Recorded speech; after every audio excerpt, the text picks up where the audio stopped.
Dane Queenan, welcome to Property Insights. Thank you, Mark. I really appreciate you having me. God's country, PRD real estate agency up there in Port Stephens. Pretty cool territory to be working and living. Very fortunate to be living in Port Stephens and selling real estate there and having a career in the industry in Port Stephens in my own backyard. It's very, very special. You come from there? I did. I grew up at a place called Malabula, which is a part of Port Stephens, which is about 20 minutes away from where I'm now living. But yeah, born and bred in the area, and again, to be doing what I'm doing in my own backyards, it's pretty special. How'd you get into real estate? How'd you get into this game? Yes, it's a really good story, Mark. When I first left school, I wasn't a trouble kid by any means at school, but I was a very active person. I only really wanted to be at school because of sports, and after I finished my Year 10 certificate, I started a greenkeeping apprenticeship at Nelson Bay Golf Course. And I was fortunate enough at that period of time that I got picked up for real estate. I got picked up for an opportunity to play sport professionally in Sydney at Manly Seagulls.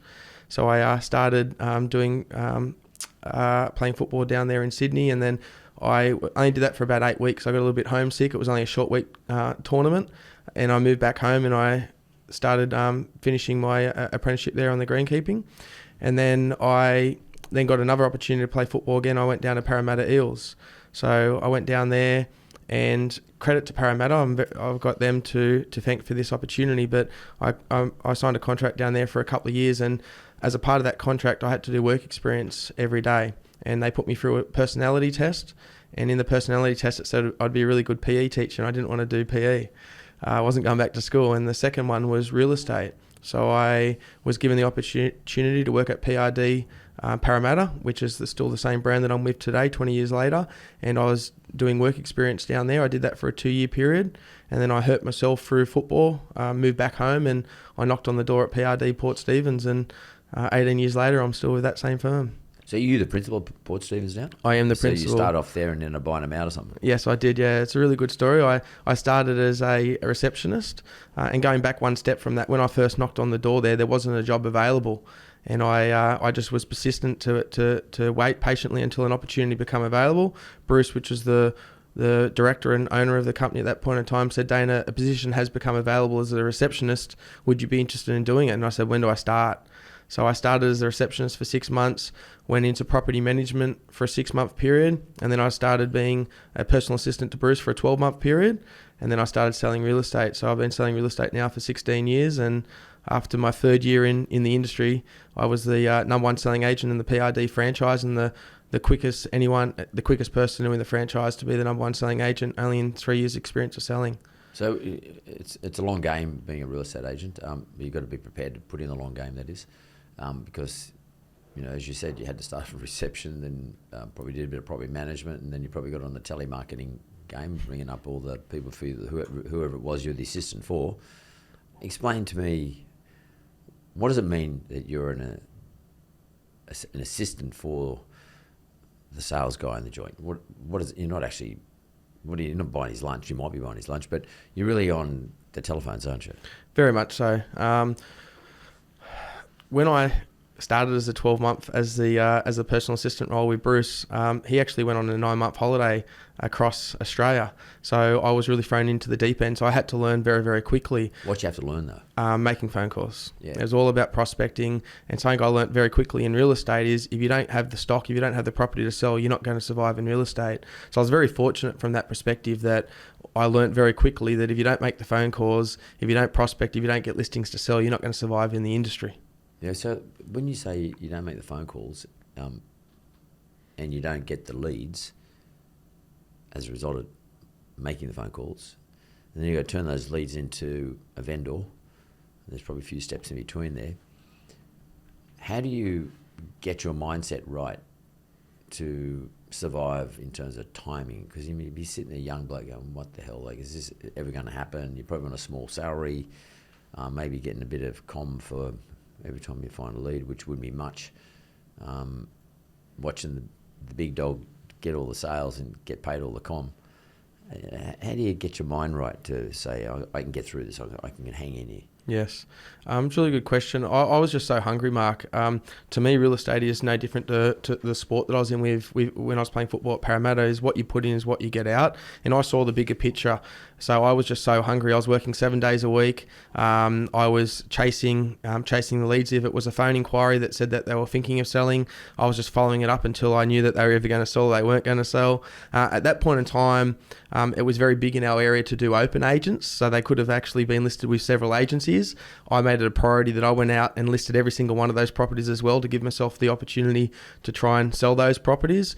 But I just looked at the bigger picture, and I just remained focused, Mark, to be honest with you. I didn't think that it wasn't going to happen. I just had it in my mindset that I was going to succeed. I was going to get these properties, I was going to list them, I was going to sell them, and I was going to make money. So I never worried about what anyone else was doing and the big dogs, as you said, that were in the office taking all the commission. I was just focused on what I wanted to do to succeed. How important is it to be in the environment of a big brand? Because, like you come down to play for Manly, then you went back, and then you come back down to play for Parramatta, big brands, big environments.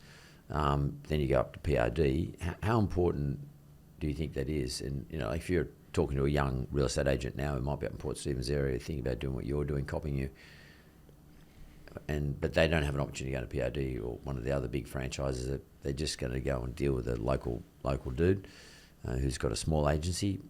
What would you say to them? Is there an advantage or a disadvantage of being in the PRD environment?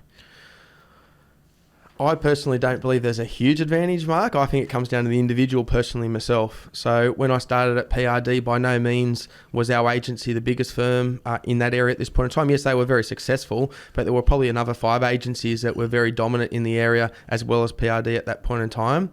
But I think it comes to you as the individual. If you're not going to work, if you're not going to put in the hours, as I said, I was working 7 days a week. I was going to work at 6 o'clock in the morning, and I might not have finished until 1 or 2 o'clock that morning. I was just working unbelievable hours to make sure that I was doing everything that I had to do to make sure that I succeeded. So I think if you got that mindset personally, I don't think it matters if you're in a big brand or a little brand. That's just my personal opinion. But I think if you're someone that is not prepared to put in the hours and you want to work off the back of a big brand, I think that's when the brand plays a huge part. But I was just that focused that I didn't really matter what brand that I was with. The only reason why I chose PRD, to be honest with you, Mark, was because that was the brand that I started with when I was at Parramatta. I wanted to stay loyal to the brand, although I didn't really love the industry when I was down in Sydney because I was just so focused at my sport. I wanted to succeed at my sport, not necessarily real estate down there. But because they gave me that opportunity, I wanted to repay the favour. So that's why I was so loyal to wanting to stay with the brand at PRD Port Stephens. And I was so lucky in hindsight because the director and a couple of mentors were there at that point in time. If I didn't have them, I wouldn't be the sales agent that I am today. So I'm very fortunate from that perspective. So how important is it for a vendor then, who's giving their property to you to sell? How important is it for them to have the bigger brand name, like a national brand name, across the bottom of their sign of their property being sold, whether you're putting in REA or you're putting in domain or just putting a sign at the front of the property? Do you think that matters to them, or is it more important to them that they have the individual's name there? How does that roll? I personally, again, think that the person that's engaging the agent would prefer to have the agent's name than necessarily the brand. But again, you can answer that twofold. If it's someone that, again, has got the mindset that they're doing everything that they possibly can, working extremely hard to get that property sold, I think that's really, really important. But again, the advantages of a bigger brand and a bigger team, you've probably got better chances of finding that right buyer through their databases. Like our office at PRD Port Stephens, we've got 6 sales agents and we've got a huge database.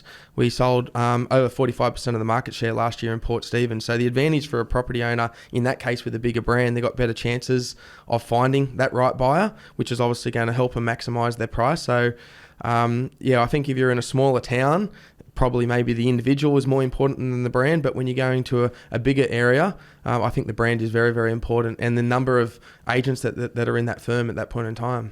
So when you're trying to cold call someone to grab a listing, which is basically your bread and butter, the buyers come. The price is right and the house is right, well, the property's right, the buyers will come. But the thing for you guys, you've got to get the listings, you've got to get the inventory, which is what you sell.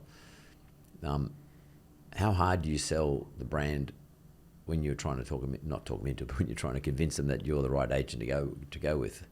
do you use the brand research? We get buyers coming in. I mean, how do you use the brand? Yes, I love that question, Mark, because I think the biggest thing with real estate agents, they think that they sell the real estate. I think the complete opposite. I always talk about this when I'm in my listing presentation, that if you were to go into a shoe store, so to speak, and you see some shoes on the shelf and you like the look of those shoes and you think, wow, they look really good. And you say, Mark, can I please try them on in a size 10? And I try them on, they look good, they feel good, the price is right. What do you do with those shoes? You buy them.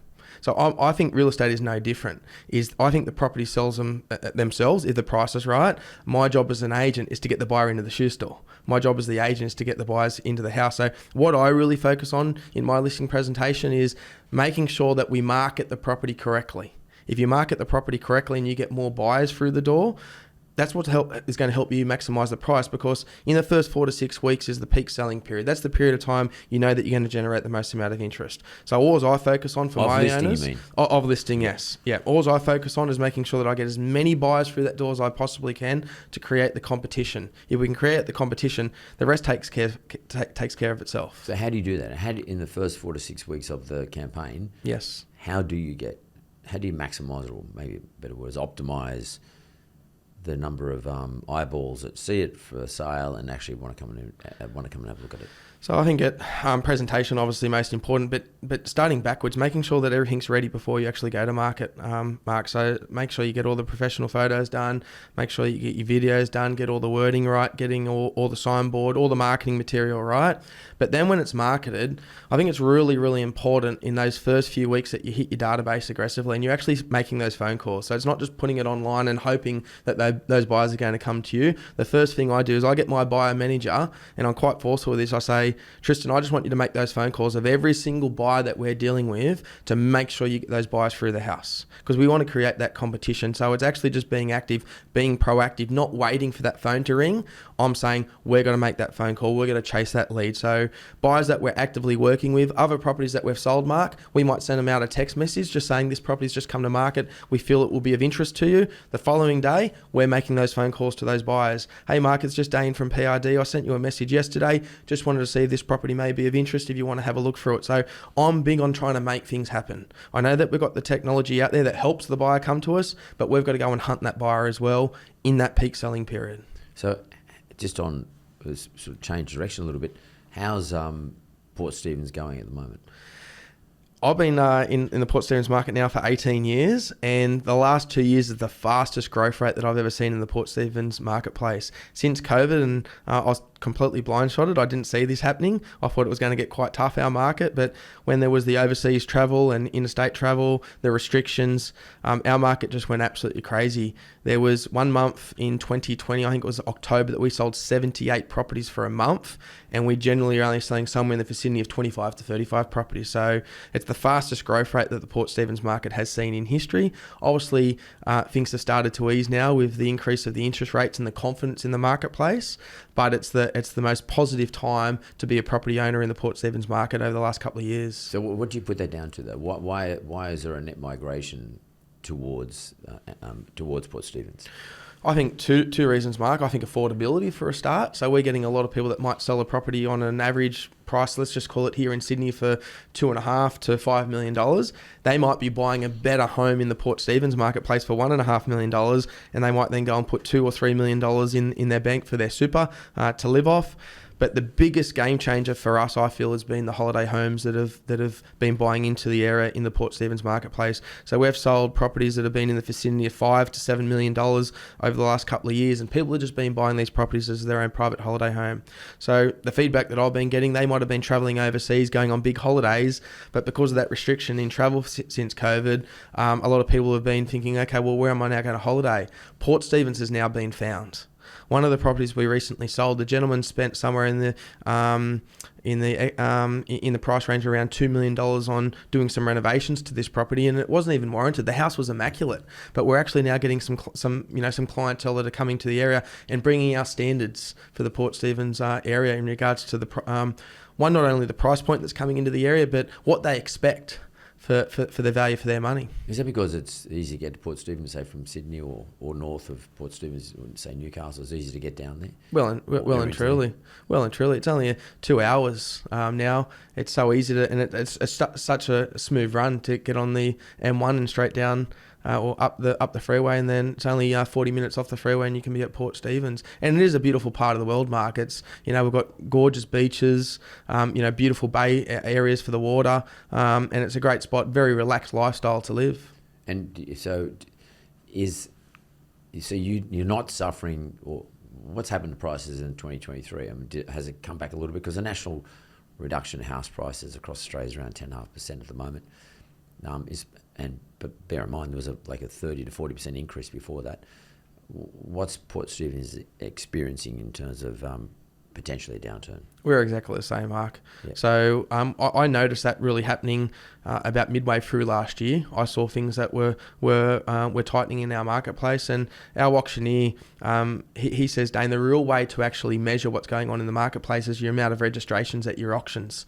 And we noticed that our auctions were starting to quieten off and slow down, I should say, midway through last year. But yeah, we're definitely, I would say that we're probably somewhere more in the vicinity of 10 to 15%, that there has been an adjustment in the marketplace.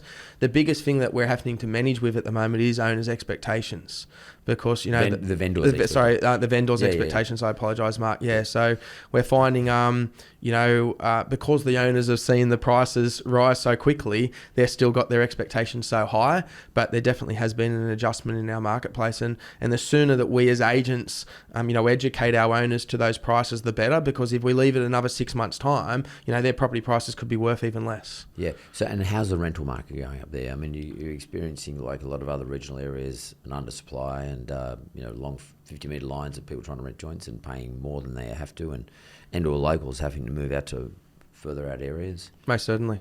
Even the biggest thing that I'm challenging with at the moment, when I'm actually selling some of my vendors' properties and they're not in a position, or they might be going into an over 55 village that's not available at the moment, or they might be wanting to wait 12 months before they buy. Trying to get rental properties at the moment it's just crazy. It's quite scary, actually. Yeah, so the average, I mean, I guess if prices have come back 10 to 15% and there's a rental demand, or an undersupply, probably a better way of putting it, does that mean yields are starting to kick up a bit? Most certainly, and we're starting to see that happen already in our area, definitely. Yes. So it would be fair to say your yields are creeping up above 3 and 4% on properties, sort of getting closer to 5%, perhaps. Not quite. We're not quite there at the moment. But they're definitely a hell of a lot better now than what they were 12 months ago, definitely. But yeah, we're getting closer to 4%. The odd property is over 4%, but I would say our average is still around 3.5% at this point in time. And are the buyers profiling that they want to? I mean, it's an unusual place, Port Stephens, in that you probably get a lot of older people want to go up there, buy these holiday joints, and they're not looking for a school necessarily, or don't need to be close to a school. They probably want to be close to the water or something like that. But in terms of profiling your buyers, what amenities or what two amenities are the non-negotiables? And what are they saying? I've got to have a view, or I've got to be close to Woolworths, or I've got to be close to a golf course. What are the two non-negotiables? I would say the two biggest one that people would like. Number one is generally single level for a lot of our retirees that are moving up to the area. That's a really, really big one, with side access if they can for a boat or a caravan, because a lot of them could be doing a bit of travelling. But I would still say the most important thing is definitely the outlook, the water view. If they can't get the water view, they'd prefer then to have a leafy outlook, whether that be the bushland. So there's some properties that we sell that have the best of both. They actually have the water views and could be backing onto a reserve. But yeah, that'd be probably the two biggest non-negotiables. But we do rely on a lot of those retirees coming up from the Sydney area. So being single level is a big one as well. And what about reno versus unrenovated? Is there still an aversion to having to do work on the joint, or has the market started sort of reconfiguring, as people are starting to say, I don't mind buying the unrenovated place because I'll do it up now because I'm not too scared about doing the renovations. Yes, because a lot of our clientele are retirees coming from Sydney market, it's still an advantage of actually having the property renovated. So I would still say having the property renovated is definitely, is ideal. But we still have properties that there are builders, local builders, that will do renovations and then they will go and sell them as well. But I would still say definitely having the property renovated is an advantage to an unrenovated property. So what's the demographics of? Port Stephens is a big area, but what's the sort of general demographics? So are we looking at average age, population? Is it changing from younger people like your age and young families to more skewed towards, let's call it over 50s, over 55s? People sort of going for a lifestyle change from Sydney to there? What are we looking at? So we're very fortunate in our area of late that we've had a few huge releases of over 55 villages that have been released in our area. So that has given us a lot more properties to sell because those clients have obviously sold their home to go into the over 55 villages. But I would still say retirees and families would be our biggest influx of people coming into our area. We have a lot of people through defence because we've got the RAF base only 20 minutes down the road moving into the area. But I would definitely say that it would be families and retirees is majority of our market. A lot of people might move out of the area that are a little bit younger because they might be moving to Newcastle or Sydney for working opportunities as such or uni. But yeah, definitely our retirees and our families would be our biggest owners in the Port Stephens area. I'm not even going to touch on how many properties you sold last 12 months because it's crazy numbers. But I want to ask you if you could go back and remember or tell me about when you first bought your first property and where was it and what was the experience like? Okay. I wasn't working in real estate at that point in time, but I was 17 years of age when I bought my first property. I think it was around $232,000, which is quite scary. When you look back, you think, why didn't we buy a lot more of those properties? But yeah, I was 17 at the point in time. I was doing my greenkeeping apprenticeship and started moving, or I was getting ready to move to Parramatta at that point in time. So I was on minimal wage at that point in time as well. But that was when I bought my first property at the age of 17. I didn't really understand anything different. I didn't really understand, the share market or, going to put my money into a term deposit at that point in time. I just only really knew real estate. So mum and dad always said, when you get the opportunity, son, go and buy your first house. So yeah, I was fortunate that I bought that when I was 17 years of age. Did you keep it or sell it? I sold it. Did you make good quid? I did. I did okay for it. It helped me. That property was actually in Medowie, Mark, when I first bought that first one. And then it helped me to actually then get my second home, which actually was in Nelson Bay. Well, you're killing it up there in Port Stephens. Dane from PRD Port Stephens, thanks very much, mate. Not a problem. Thank you, Mark.